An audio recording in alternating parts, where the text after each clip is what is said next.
निकल के ते बूरे वाले रोड के उत्ते ही अड्डा माछीवाल तो थोड़ा जिहा पहले किसी वीराने दे विच मेरी गड्डी खराब हो गई। रात का टाइम होवे शाह दा। हुण गड्डी ते वाइट सीमेंट लोड होवे, सीमेंट बॉन्ड जिहड़ी होंदी है टैलन लावण वाली। गड्डी ते वजन आई पिया, वजन की वजह तो झटका लग्या कोई, जिहदी वजह तो गुला टुट गया। गुला टुटण नाल एक्सल टुटिया, एक्सल टुट के एक्सल ट्यूब दे विच ही सीज हो गया।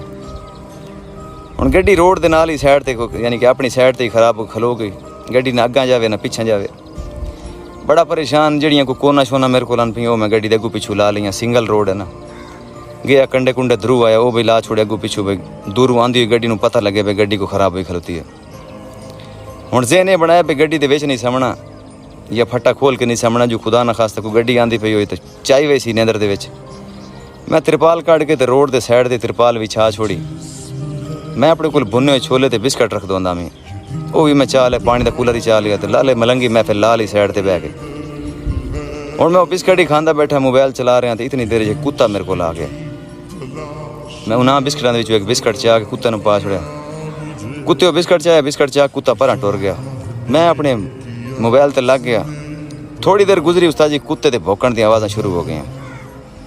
जिसले मैं वेखदा तो कुत्ता मेरी गड्डी को खलोता है, तो जेड़ा कोई मोटरसाइकिल वाला या रक्शे वाला या गड्डी वाला कोई टपदा कुत्ता भज के उन्होंने पावण की कोशिश करता है, पर होकर टप्पो, गड्डी को नहीं टपना। बड़ा हैरान, वाह परवरदिगारा क्या बेजुबान जानवर पैदा किया कि एक बिस्कट के उत्ते खलो के मैं रखियाँ शुरू कर छोड़ियां। गल मुकदी मुकावी मेरी जान दे रोटिया। मिस्त्री नूं फोन हो गया भाई, सुबह वाले जुल्फकार मिस्त्री इत्थों पहुँच गया कमाणी वाला नाल। उन्हें भी फ्रेम नूं जैक जुक ला के गड्डी चाह छोड़ी, उत्तां ट्यूब खोल लई, वो खरा दी अंदर भज गया काम करावन वास्ते।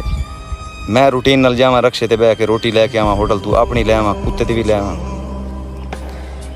आके मेरी जान दे रोटिया मैं 2 रातां ते एक दिन उत्थे रिहा, लेकिन उस कुत्ते मेरा साथ ना छोड़िया। जिस टाइम गड्डी मेरी ओके हो गई ना तो मैं निकलन लग्या नूर पीरे ले सुबह सुबह ही, वो कुत्ता मेरे पीछे भज पिया कि यार मैनू नाल ले चल। जिसले मैं कुत्ते के हालात वेखे, वाह मैं क्या अल्लाह साइयां। लेकिन लाला मजबूर है कि ड्राइवर आई मुसाफिर आई, मैं कि इस कुत्ते ने मैं किदे लैके वैसा। उस दिन कुत्ते मैंने एक सबक दे छोड़ा मेरी जान दे रोटिया कि वफा के मामले कुत्ता इंसान नाल बेहतर होंगे। वडेरियां दे अखाण गलत नहीं होंगे। अज बंदे जेड़े चूल्हे ते खांदे खुदा की कसम उन्हां दियां इज्जतां नूं ताड़ रहे होंदे हैं। तो उस बेजुबान ने एक बिस्कट के सिर ते खलो के 3 दिहाड़ियां लाले नाल टपा छोड़ियां। ते मेरी जान दे रोटिया चंगे सज्जन नस्ली बंदे नस्ली यार एक कीमती सरमाया होंदे मेरी जान दे रोटिया। सुनदा पिया ना, जे मुनाफिक होवन तो भावें 50 खलोते होन कहीं लोड़ दे नहीं होंदे। दिल से आई लव यू टू हो गए जान दे रोटिया। शुक्रिया हो गया थोड़े सारे।